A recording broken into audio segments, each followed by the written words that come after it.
Hello बच्चों मेरी इस वीडियो में आप सभी का स्वागत है। आज मैं आपके लिए लेकर आई हूँ क्लास 6 का इंग्लिश की बुक का चैप्टर नंबर 1 जिसका नाम है हु डिड पैट्रिक्स होमवर्क। तो बच्चों ये है पार्ट 1 जिसमें मैंने इस चैप्टर का पूरा अच्छे से स्टोरी एक्सप्लेन की है। इसके बाद जो आएगा वो आएगा पार्ट 2 जो मैं नेक्स्ट वीडियो बनाऊँगी, वो आएगा पार्ट 2। उसमें मैं इस चैप्टर के जो क्वेश्चंस है सभी क्वेश्चंस के आंसर आपको बताऊंगी, समझाऊंगी, तो वो पार्ट 2 में डालूंगी। लेकिन ये अभी पार्ट 1 है जिसमें मैंने पूरी स्टोरी एक्सप्लेन की है। तो आइए शुरू करते हैं। तो हमारा चैप्टर है who did पैट्रिक्स homework. Who did यानी कौन करता था पैट्रिक्स होमवर्क। ये जो बॉय आप देख रहे हो पिक्चर में, इसका नाम है पैट्रिक। तो पैट्रिक का होमवर्क कौन करता था, ठीक है, कौन करता है पैट्रिक का होमवर्क। तो ये इस स्टोरी में हम जानेंगे कि आखिर पैट्रिक का होमवर्क करता कौन है। बहुत इंटरेस्टिंग स्टोरी है, तो आप ध्यान से सुनना, बहुत मज़ा आने वाला है। तो चलिए शुरू करते हैं। Patrick never did homework, too boring he said. He played hockey and basketball and Nintendo instead. His teachers told him, Patrick, do your homework or you won't learn nothing. And it's true, sometimes he did feel like an ignoramus. But what could he do? He hated homework. चलिए इसकी meaning समझते हैं।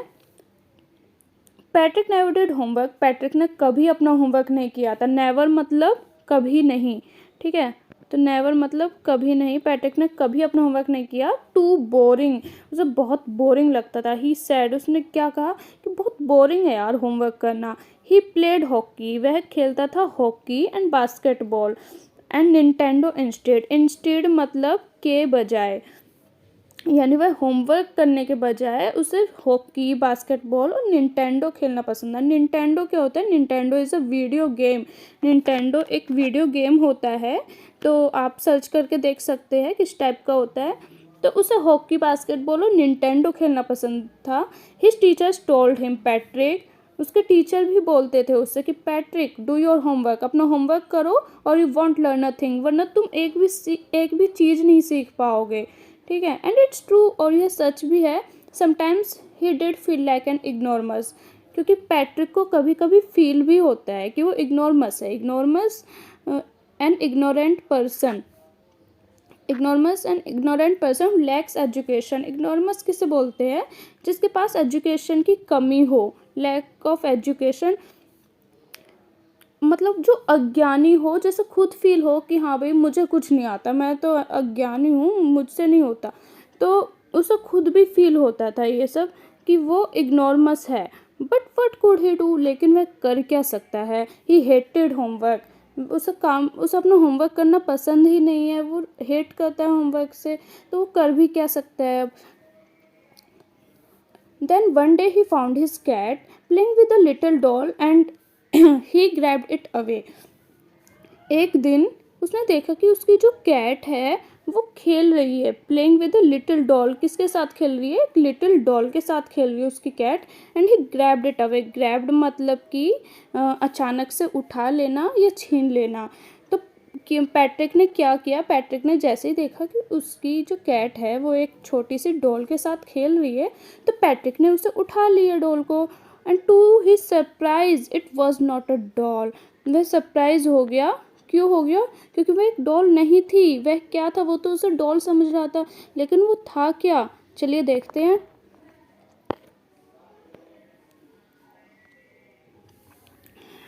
It was not a doll at all but a man of the tiniest size. वो doll नहीं थी, वो क्या था? टीनिएस्ट यानी सबसे छोटा साइज का एक मैन था।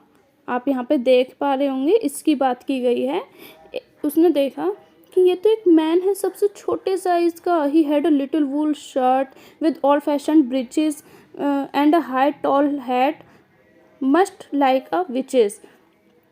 उसने क्या पहना हुआ था? उसने एक वूल शर्ट पहनी हुई थी, ओल्ड फैशन की ब्रीचेस। ब्रीचेस यहाँ बताया गया है कि ब्रीचेस एक शॉर्ट ट्राउज़र होता है।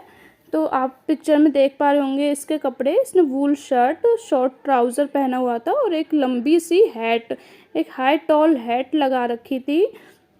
यहाँ पे विचेस जो है यहाँ पे यूज़ हुआ है, एक राइम वर्ड है ये ब्रिचेस के साथ यूज़ किया गया है, विचेस। ठीक है, सिर्फ एक फन के लिए एक राइम यूज़ की गई है। तो उसने कपड़े कैसे पहन रखे थे, उसने वूल शर्ट और ओल्ड फैशन की ब्रीचेस यानी ट्राउज़र पहना हुआ था, और उसने एक टॉल हैट लगाई हुई थी।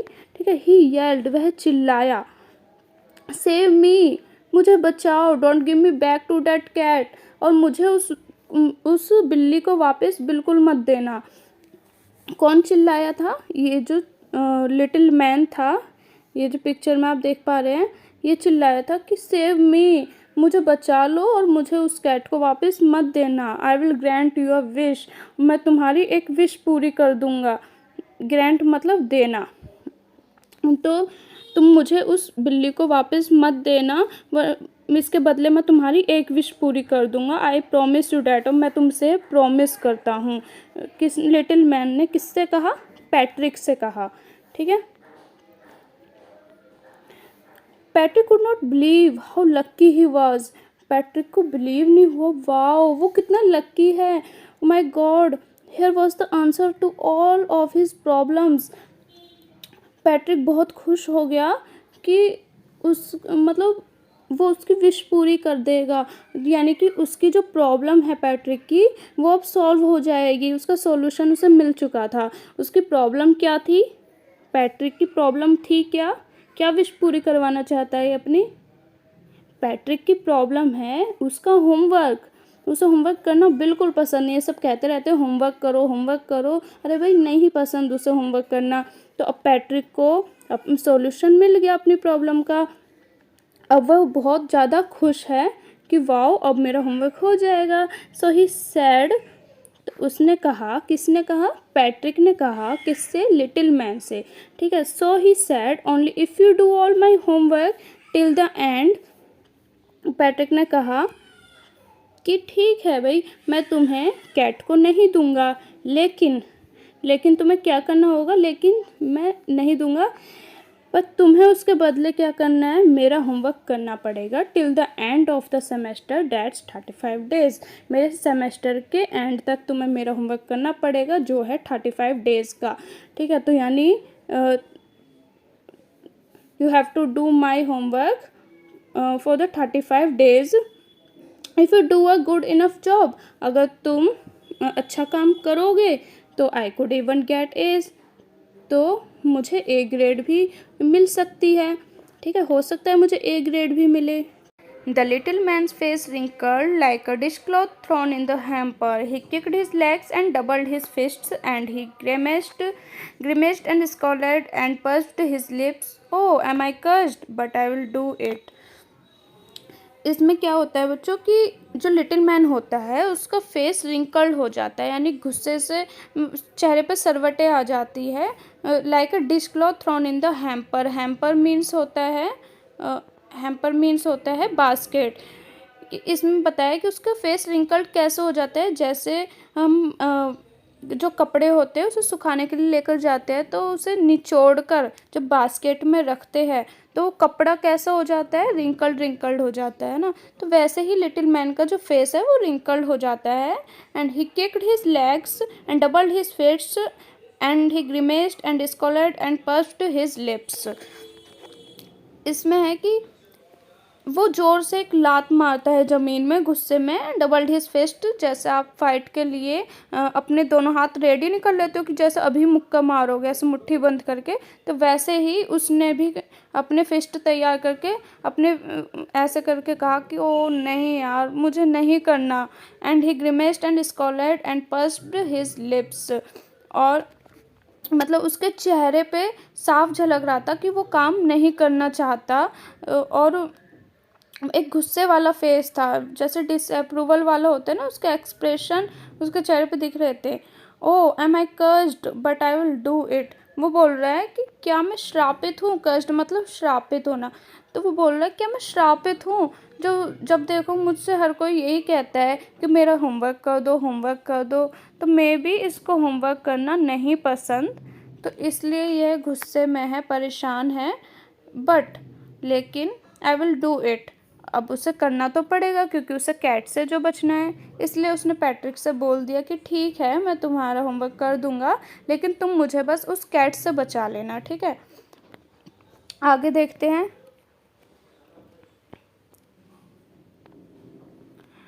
And true to his word that little elf began to do Patrick's homework. अब उसने प्रॉमिस किया है कि वो पैट्रिक का होमवर्क कराएगा, तो उसे अब पूरा भी करना था अपना प्रॉमिस। तो अब उसने पैट्रिक का होमवर्क करना शुरू कर दिया, ठीक है। बिगेन मतलब शुरू करना, तो पैट्रिक का होमवर्क करना उसने अब शुरू कर दिया। Except there was one glitch. लेकिन क्या था वहाँ पे, ग्लिच था, यानी एक प्रॉब्लम थी होमवर्क करने में। क्या प्रॉब्लम थी? जैसे ग्लिच होता है, जैसे एक मशीन होती है तो उसमें कुछ कमी आ जाती है, तो उस कमी को दूर करते हैं वो मशीन दोबारा से अच्छे से काम करने लगती है। तो वैसे ही पैट्रिक के होमवर्क को करने में एक प्रॉब्लम आ रही थी। वो क्या थी? एक ग्लिच था। The elf did not always know what to do and he needed help. जो एल्फ इसे बोला गया है, ठीक है। एल्फ मतलब होता है कि कोई अलग सा क्रिएचर जो मैजिक करना जानता हो, जो छोटा सा हो, जैसा आपने जादू मूवी में देखा होगा जो जादू होता है, तो वैसे ही ये था, तो इसे एल्फ बोला गया है। तो the elf did not always know what to do. ये जो एल्फ है ये नहीं जानता था कि क्या करना है, एंड ही नीडेड हेल्प, और इसको मदद की ज़रूरत होती थी। यानी इसे पैट्रिक के होमवर्क में पता ही नहीं था कि कैसे होगा, क्या है, यह कुछ नहीं जानता था, तो इसे इसलिए मदद की ज़रूरत होती थी। तो यह बोला हेल्प मी ही हैड से। तो इसने क्या कहा कि मेरी मदद करो, and Patrick's would have to help, और पैट्रिक को हेल्प करनी भी पड़ती थी क्योंकि पैट्रिक को होमवर्क जो कराना है, इन वट एवर वे मतलब चाहे कुछ भी हो जाए, पैट्रिक को इसकी एल्फ की हेल्प करनी पड़ती थी, ठीक है, अपना होमवर्क कराने के लिए। आगे क्या होता है? I don't know this word the elf squeaked while reading Patrick's homework. जब वह पैट्रिक का होमवर्क पढ़ रहा था एल्फ, तो उसने कहा, उसमें एक वर्ड आया होगा जिसका मीनिंग एल्फ को नहीं पता, तो कह रहा है I don't know this word, मैं इस वर्ड को नहीं जानता, ये क्या है। वो ज़ोर से चिल्लाया, स्क्वेक्ड मतलब ज़ोर से चिल्लाना। तो वह ज़ोर से चिल्लाया और बोला कि ये क्या है, इस वर्ड का मीनिंग मुझे नहीं पता। गेट मी अ डिक्शनरी, जाओ मेरे लिए डिक्शनरी लेकर आओ। No words even better, look up the word and sound it out by each letter. वो बोल रहा है कि रुको, मतलब डिक्शनरी लाने से अच्छा है तुम एक काम करो कि इस वर्ड को देखना, उसमें ढूंढना, उसका मीनिंग बताना मुझे, मतलब मीनिंग ढूंढकर मुझे बताना, ठीक है। तो अब सारा काम पैट्रिक को ही करना है, उसे डिक्शनरी में से वर्ड ढूंढना है, उसका मीनिंग ढूंढना है, ठीक है। तो पैट्रिक को ही करना है अब तो सारा काम ये। When it comes to maths, जब मैथ्स की बारी आई, Patrick was out of luck. भाई पैट्रिक का तो लक ही बेकार है, क्योंकि वो तो सोच रहा था कि एल्फ उसका सारा काम कर देगा, वो तो खुश हो रहा था, लेकिन उसे ही सारा काम करना पड़ रहा था क्योंकि एल्फ तो कुछ जानता ही नहीं है। तो पैट्रिक का तो लक बिल्कुल बेकार है। तो अब ये क्या बोला elf, what are times table, the elf shrieked. अब एल्फ दोबारा चिल्लाया और बोला, स्ट्रिक्ड मतलब चिल्लाना। अब एल्फ दोबारा चिल्लाए, बोला कि टाइम टेबल क्या है, टाइम्स टेबल क्या होती है, ये जो हम यूज़ करते हैं ना, 2 1 जा 2 2 2 जा 4, ये जो टेबल्स यूज़ करते हैं उसके लिए पूछ रहा है कि what are times table, we elves never need that, कि हमें तो कभी इसकी ज़रूरत नहीं पड़ी, अब ये क्या है।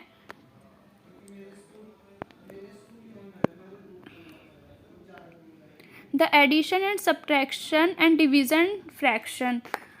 अब वो बोल रहा है ये एडिशन सब्ट्रैक्शन डिवीज़न फ्रैक्शन, भाई ये है क्या चीज़। अब ये जो एल्फ है कुछ भी नहीं जानता है। Sit down beside me, elf बोल रहा है पैट्रिक से कि मेरे बराबर में बैठ जाओ, you simply must guide me, और मुझे गाइड करो कि भाई मैं काम तुम्हारा होमवर्क करूँ कैसे, क्या करना है इसमें। Elves know nothing of human history. अब एल्फ को हिस्ट्री के बारे में कुछ नहीं पता। To them it's a mystery, अब उसके लिए तो ये हमेशा से मिस्ट्री ही रही है। अब देखो, वो इंग्लिश का होमवर्क की बात आई तो उसने कह दिया कि मुझे इसका वर्ड नहीं पता, ठीक है। इंग्लिश का भी सारा पैट्रिक को करना पड़ा। मैथ्स का होमवर्क के लिए उसने बोल दिया कि ये सब क्या है, टाइम टेबल क्या होता है, और ये एडिशन सब्ट्रैक्शन डिवीज़न फ्रैक्शन सब कुछ पैट्रिक को ही करना था। और अब हिस्ट्री की बारी आई तो हिस्ट्री के बारे में भी इसको कुछ नहीं पता। So the little elf already a शाउटर just got louder. वो पहले से ही चिल्ला रहा था जो लिटिल मैन था, लेकिन अब और तेज चिल्लाया। Go to the library, I need books, more and more books, and you can help me read them too. अब एल्फ बोल रहा है कि जाओ लाइब्रेरी में जाकर बुक लेकर आओ, मुझे बुक्स की ज़रूरत है, ज़्यादा से ज़्यादा बुक्स लेकर आना, और you can help me read them too, और तुम्हें मेरी मदद करनी पड़ेगी उन बुक्स को मेरे साथ पढ़ने में। ठीक है, अब देखो पैट्रिक को बुक, अब लाइब्रेरी जाकर बुक लानी है, उसे बुक पढ़नी भी है उसके साथ, तो सारा काम तो पैट्रिक ही कर रहा है। As a matter of fact, every day in every way, that little elf was a nag. अब क्या होता है कि हमेशा हर दिन हर तरीके से जो एल्फ है वो पैट्रिक को नैग करता है। नैग मतलब कि तुम देखो मीनिंग देखते हैं इसकी। Nag, one who troubles someone all the time by complaining और asking them to do something. Nag है कि किसी से बार बार कंप्लेन करना, ये क्यों कर दिया, ऐसे क्यों कर दिया, बार बार उससे क्वेश्चन पर क्वेश्चन पूछते रहना कि ये नहीं करना, ऐसे करो, ये क्यों किया, ये कैसे होगा, उसको बोलते हैं हम नैग। ठीक है, तो अब ये जो एल्फ है ये हमेशा पैट्रिक को नैग करता है कि ये कैसे होगा, ये क्यों कर दिया। ठीक है, वो क्वेश्चन पूछता रहता है। Patrick was working harder than ever and was it a drag. अब पैट्रिक जो है वो हार्ड वर्क कर रहा था, उसे करना पड़ रहा था क्योंकि उसे होमवर्क जो करना है। हार्ड वर्क करा कौन रहा था? एल्फ करा रहा था उससे। ठीक है, तो वो बहुत ज़्यादा मेहनत कर रहा था जितनी उससे हो सकती थी। Was it a drag. Drag means देखिए यहाँ पे है an informal word, something dull and uninteresting. यानी उसे अच्छा नहीं लग रहा था पैट्रिक को अपना होमवर्क करना, ये सब करना, लेकिन वो बिना मन के भी उसे करना पड़ रहा था। ठीक है, बिल्कुल डल सा होकर। कहाँ पे थे हम? हाँ, drag. He was staying up nights, had never felt so weary, was going to school with his eyes puffed and bleary. अब क्या हो रहा था, वो रात भर जग रहा था। पैट्रिक जो है वो रात को भी जग कर अपना काम कर रहा था, और उसने कभी फील नहीं किया कि उसे थकावट हो रही है। was going to school, अब वो रात को भी जग रहा था, अपना वो खूब मेहनत कर रहा था। और स्कूल वो कैसे जाता था? बिल्कुल पफ्ड आइज़ के साथ, यानी कि वो रात को सो नहीं रहा था, तो इसलिए उसकी आँखें मोटी मोटी सी हो गई थी। एंड ब्लेरी, ब्लेरी मतलब कि बिल्कुल डल सा हो के, वो बहुत थका हुआ था क्योंकि वो रात भर जग रहा था, तो बहुत ज़्यादा थका होने की वजह से वो स्कूल भी बिल्कुल ऐसे मायूस होकर जा रहा था। Finally the last day of school, school के लास्ट डे वाले दिन arrived and the elf was free to go. अब वो लास्ट के दिन स्कूल पहुंचता है, और जो एल्फ है वो भी अब फ्री हो गया है जाने के लिए, क्योंकि उसने उसका होमवर्क करा दिया।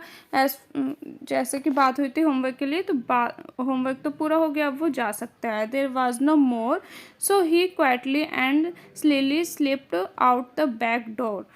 तो अब काम होमवर्क पूरा हो चुका है, तो अब उसे यहाँ नहीं रहना, तो इसलिए वो चुपचाप दबे पाँव से पीछे के दरवाजे से चला जाता है।